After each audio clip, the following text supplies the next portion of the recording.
నాతో మాట్లాడు ప్రభువా అనే అనుదిన వాక్య ధ్యాన కార్యక్రమానికై మిమ్మల్ని అందరినీ ప్రేమతో ఆహ్వానిస్తూ ఉన్నాను. గత కొన్ని రోజుల నుండి మనం అనేకమైన విషయాలను ధ్యానం చేస్తున్నాం. ఈ దినం కూడా ఒక శ్రేష్టమైన వాక్య భాగాన్ని చదువుకొని ఆ వాక్య భాగాన్ని కొన్ని నిమిషాలు మనం ధ్యానం చేద్దాం. యెషయా గ్రంథం 66వ అధ్యాయం 2వ వచనంలో ఆ వచనం చివరి భాగం, ఎవడు దీనుడై నలిగిన హృదయము గలవాడై నా మాట విని వణుకుచుండునో వానినే నేను దృష్టించుచున్నాను. ప్రియ శ్రోతలారా, ఈ మాట నలిగిన హృదయము గలవారికి ఎంతో ఓదార్పునిచ్చే మాటగా ఉన్నది. కృపగలిగిన దేవుడు ఎవరి మీద దృష్టి నిలుపుచున్నాడు? ఎవడు దీనుడై ఉంటాడో, నలిగిన హృదయం గలవారిగా ఉంటారో, ఆయన మాట విని వణుకుచుంటారో వారి మీదనే దేవుడు దృష్టించుచున్నాను అని అంటున్నాడు. దేవుని దృష్టి మన వైపు తిరుగుటకు మనం దీన మనసు గలవారమై ఉండాలి. దీనత్వం అంటే తగ్గింపు, వినయం, నిగర్వంగా ఉండటం, తనను తాను తగ్గించుకోవటం. దీనత్వం అనేది ఒక వ్యక్తి యొక్క ఉన్నతమైన వ్యక్తిత్వానికి, ముఖ్యంగా దైవ గుణలక్షణాలకు సంకేతంగా ఉన్నది. అందుకే ప్రభు ఎవరిని దృష్టించుచున్నాడు అంటే, ఎవడు దీనుడై ఉంటాడో, ఎవడు తనను తాను తగ్గించుకుంటాడో, ఎవరు ఓపికతో వినయముతో ఉంటారో అట్టి వారిని దేవుడు దృష్టిస్తానని వాక్యం సెలవిస్తుంది. ఇక రెండో విషయం చూస్తే, నలిగిన హృదయం, బ్రోకెన్ హార్ట్. హృదయం అన్ని రకాలుగా నలిగిపోయిన స్థితిలో ఉండిన వారిపైన దేవుడు తన దృష్టిని నిలుపుతాడని వాక్యంలో మనం చూస్తున్నాం. విరిగిన మనసును, నలిగిన హృదయమును ఆయన ఎన్నడూ అలక్ష్యము చేయడు. కీర్తనలు 34:18లో నలిగిన హృదయము గలవారికి యెహోవా ఆసన్నుడు అని పరిశుద్ధ గ్రంథంలో మనం చూస్తున్నాం. ఒకవేళ నీ జీవితంలో నీ హృదయం నలిగిపోయినదిగా ఉంటే ప్రభువు నీ మీద దృష్టి ఉంచి ఉన్నాడని విశ్వసించు. దేవుడు నిన్ను విడిచిపెట్టలేదని గ్రహించు. నీ పరిస్థితులన్నిటినీ ప్రభువు చూస్తున్నాడని, ఆయన నిన్ను అలక్ష్యము చేసే దేవుడు కాదని ఈ ఉదయకాలమందు ఈ వాక్యము ద్వారా ఆదరించబడాలని ప్రభు నీతో మాట్లాడుతున్నాడు.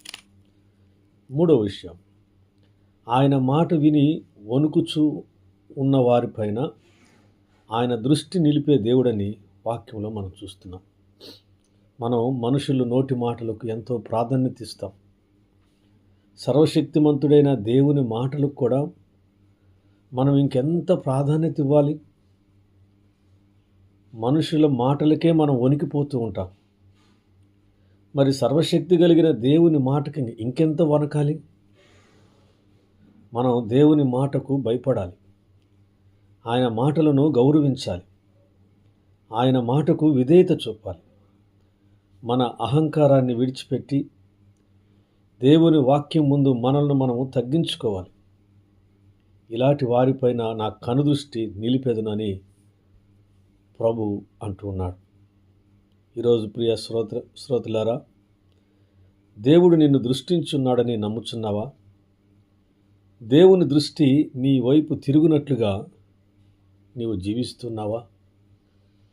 ఒకవేళ దేవుని దృష్టికి దూరంగా ఒకవేళ ఉంటే, ఆయన దృష్టి నీ మీద నిలపలేని స్థితిలో ఒకవేళ జీవిస్తూ ఉంటే, ఇదిగో వాక్య ప్రకారం యెషయా గ్రంథం 66:2, ఎవడు దీనుడై నలిగిన హృదయము గలవాడై నా మాట విని వణుకుచుండునో వానినే నేను దృష్టించుచున్నానని చెప్పిన ఈ మాటను ఒకసారి జ్ఞాపకం చేసుకొని, దీనత్వం కలిగి ఆయన మాట వింటూ ఆయనకు భయపడి మనం జీవించినప్పుడు దేవుడు మన మీద తన దృష్టి నిలుపుతాడని వాక్యం సెలవిస్తుంది.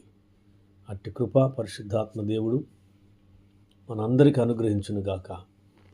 ఆమెన్. ప్రార్థన చేసుకుందాం. పరిశుద్ధుడా, ప్రేమ కలిగిన మా తండ్రి, మా దేవానికి వందనాలు, స్తుతులు, స్తోత్రాలు చెల్లిస్తున్నాం. ఈ ఉదయకాలం మా మధ్యకు మీరు తీసుకొచ్చిన లేఖన భాగాన్ని బట్టి స్తోత్రాలు. యెషయా గ్రంథం 66:2 ఎవడు దీనుడై నలిగిన హృదయము గలవాడై నా మాట విని వణుకుచుండునో వానినే నేను దృష్టి ఉంచి ఉన్నానని చెప్పిన దేవుడు. ప్రభా, ఈ ఉదయకాలం మరి నీ ప్రియ శ్రోతల కుటుంబాలను మీ చేతులకు అప్పగిస్తున్నాం. ఎవరైతే ప్రభా సమస్యలతో, ఇబ్బందులతో, కుటుంబంలో పరిస్థితులను బట్టి నలిగిపోయిన హృదయము గలవారిని కొరకై నీ సన్నిధిలో ప్రార్థిస్తున్నాం. నలిగిన హృదయము గలవారిపైన మీ దృష్టి నిలుపుతానని వాగ్దానం చేసినావు. ప్రభా, నీ బిడ్డలను మీరు జ్ఞాపకం చేసుకోమని ప్రార్థన చేస్తున్నాం. వినయము కలిగి, దీనత్వము కలిగి మేము జీవించుటకు నీ కృప దయచేయండి. నీ మాటకు భయపడి, నీ మాటకు లోబడి జీవించుటకు నీ కృప దయచేయమని ప్రార్థన చేస్తున్నాం. ఈ ఉదయకాలం ప్రభా, ప్రతి ఒక్కరిని నీ మెండైన ఆశీర్వాదాలతో నింపమని, ఈ దినమంతా నీ కాపుదల, నీ భద్రత, మీ క్షేమం నీ బిడ్డల మీద ఉంచమని, ప్రతి అవసరతలో చాలిన దేవుడిగా సహాయము చేయమని యేసుక్రీస్తు పరిశుద్ధ నామమును బట్టి ప్రార్థించి అడిగి వేడుకొనుచున్నాను తండ్రి. ఆమేన్. తండ్రి, కుమార, పరిశుద్ధాత్మ త్రియేక దేవుని దీవెన సదా మనందరికీ తోడై ఉండి నడిపించునుగాక. ఆమేన్. ఆమేన్.